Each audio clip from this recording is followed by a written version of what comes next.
देखिए आदरणीय श्रोतागण, जो पिछली वीडियो थी उसमें हमने जो बात प्रकृति होती है मनुष्य की उसके बारे में अपने विचार व्यक्त किए। और जो बड़े हुए दोष होते हैं उसके अनुसार जो प्रकृति होती है, मैं ऋषि चरक ने कहा उसे प्रकृति कहना उचित नहीं, उसे दोष विकृति कहना उचित है। क्योंकि दोष के संदर्भ में प्रकृति जो है वो वात पित्त और कफ की जो समान अवस्था है उसका नाम है। लेकिन यह बहुत दुर्लभ होती है, बहुत ही कम मनुष्यों में होती है और वो ज्यादा स्वस्थ रहते हैं।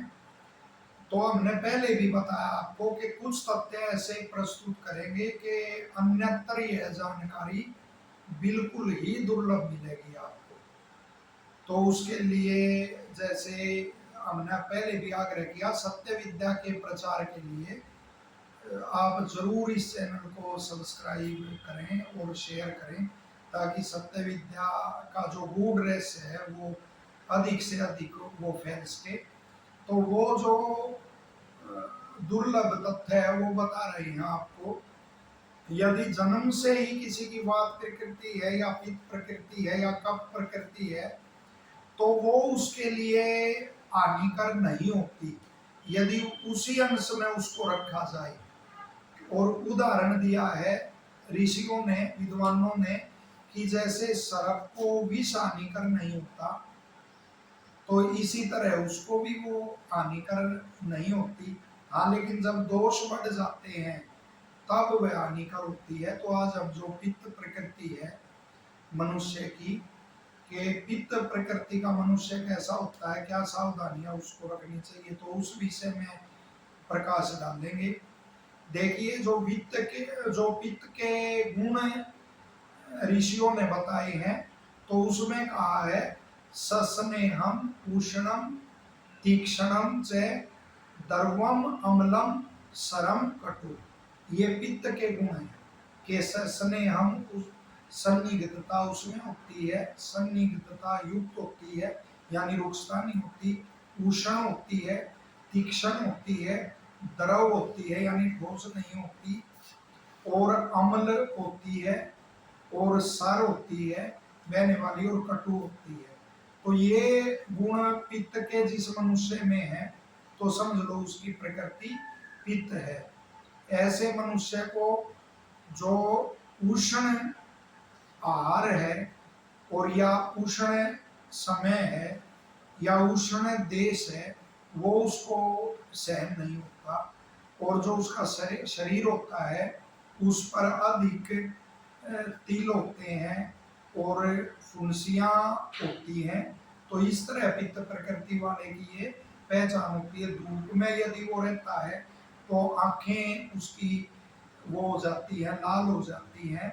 और साथ ही ऐसे व्यक्ति को जो मधुर और तिक्त और कषाय जो रस युक्त द्रव्य होते हैं वो उसको रुचिकर होते हैं, और उसको सौपन में अमलतास डाक ऐसे वृक्ष ये दिखाई देते हैं। साथ ही दिशाओं में अग्नि जलती हुई दिखाई देती है या दाहक वस्तुएं दिखाई देती हैं, विद्युत दिखाई देती है। तो इस तरह ये पित्त प्रकृति वाला मनुष्य होता है। और साथ ही उसके स्वभाव के विषय में लिखा है कि वह सभा में किसी से दबता नहीं, युद्ध में पराक्रमी होता है और बुद्धिमान होता है।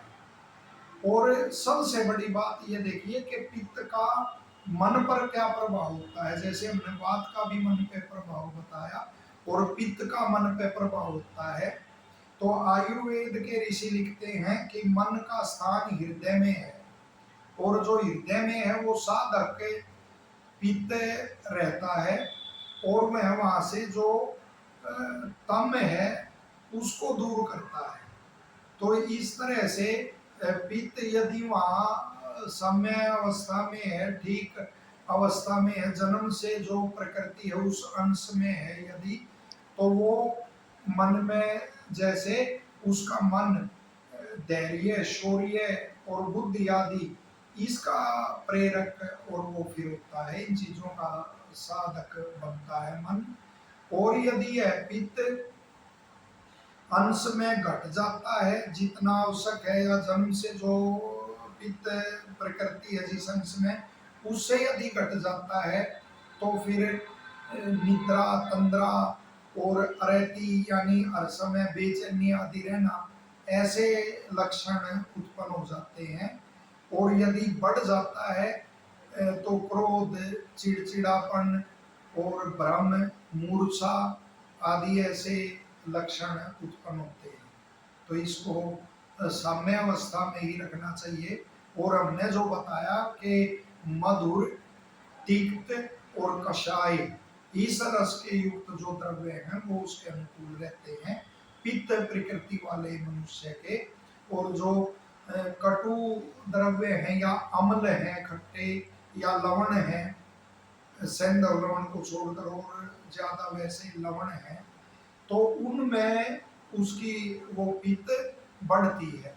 और साथ ही जैसे पीत चंदन है, रक्त चंदन है, खस है, जैसे उसीर और मुलेठी है, नील कमल है, फूल प्रियंगु है, तो ये द्रव्य ऐसे हैं जो पित्त का वो शमन करते हैं। और जो आहार हैं हितकर सभी के लिए, जैसे दूध, मक्खन, मलाई और घृत है, ऐसे चावल हैं, शाली चावल, साठी चावल है, गेहूं, मूंग आदि, तो ये अनुकूल रहते हैं। और मीठे फल हैं, केला आदि, जामुन है, और उसमें भी जामुन में खट्टापन नहीं होना चाहिए, पकी हुई जामुन है, आम है मीठा, तो ये सभी पित्त प्रकृति वाले के अनुकूल रहते हैं। तो इस तरह से ये कुछ तथ्य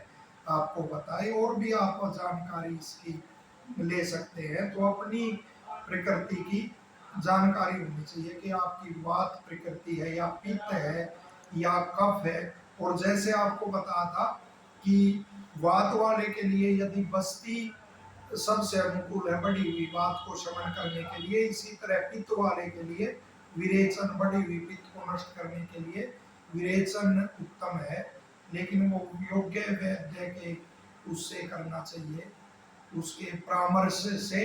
साथ ही जो अब ये ऋतु चल रही है वर्षा, इसमें ये बढ़ती है और शरद में उसका प्रकोप होता है।